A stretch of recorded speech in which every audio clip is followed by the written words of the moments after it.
Hozir Kamoliddin aka aytdilar, mana bu toshni maydalangani, ana shu eshitayotgan bo'lsangiz. Toshni maydalangani, qum qilingani, tuxumi po'chog'ini kalsiy deymiz-ku, po'chog'i shundan hosil bo'lar ekanda, toshlardan. Ya ishlayversin. Demadigi. Jo'jani 90 kungacha bu yerda parvarishlanadi. Undan keyin bu izlanishga tovuqxonaga olib o'tiladi. Bu yog'iga keyin 1,5 yil. Oson deb o'ylaganlar. Tuxum o'z-o'zidan bino kelmaydi. Buni lalichka katta qilgandek katta qilamiz. Qani yuringlar. Keling. Lalichka jo'jalarimiz, jo'jachalarimiz bitta Xudo xolasa katta bo'ladi. Mana chiroqlari bilan turibdi. Chiroqni yoqib ona qilishdi. Bitta Xudo xolasa nechta ketadi jo'jamiz? 80 mingta.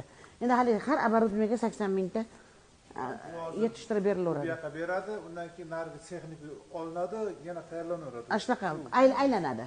Aylantirib beraveradi. Aylantirib beriladi. Sexga yetkazib bera oladi. 4taga. 5taga ham amallashib bo'ladi. Haligi narigi vaqt keladi. lekin tovuqlarni ishdan chiqqandan keyin so'yib go'shtga beriladi. Ha, o'sha keyin birinchi berilgan sexga bu yana boqaveradi.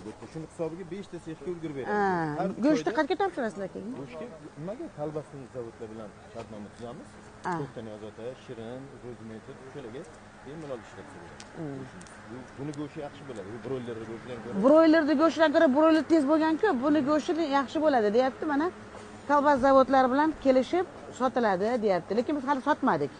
Hali sotmadik, lekin menimcha o'zimizdan tovuqni go'shtini ham o'zini olib ketishaveradi, haligi sho'rva qilib pishirib ana qilgani. Bulyonlarga ham zo'r ketadi. Так что bu aylanaveradi, o'zini o'zi qoplab. Endi buni agar to'g'ri ishlasa, to'g'ri aniq qilsa, 7 xazinani bir deb bekornimizga aytmaganda, buni chiqindisi yo'q. Ahlati ham pulda. O'shaning uchun faqat mehnat talab qiladi. Bu yerda endi uxlamaysiz, alishib ishlashadi. Ortcha odam kirmaydi. Ko'rdingiz, tug'ruqxonaga cho'r bor. Endi men va papasi u yoqda qattadir bo'ladi. Bu yerda bir kunlik jo'jani olib kelinadi, ha, hayotim? 15 minutda? 15-da keladi. Balkim o'shani ham keyin qo'yib yuboramiz syomka qilib.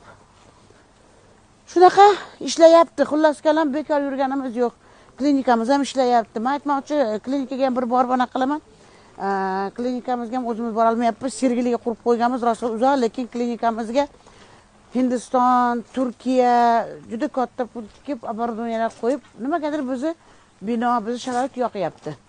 Ko'pchilik endi o'zlari glavvrachimiz, o'zlari ish olib boryaptilar, o'sha yerda boraveradilar.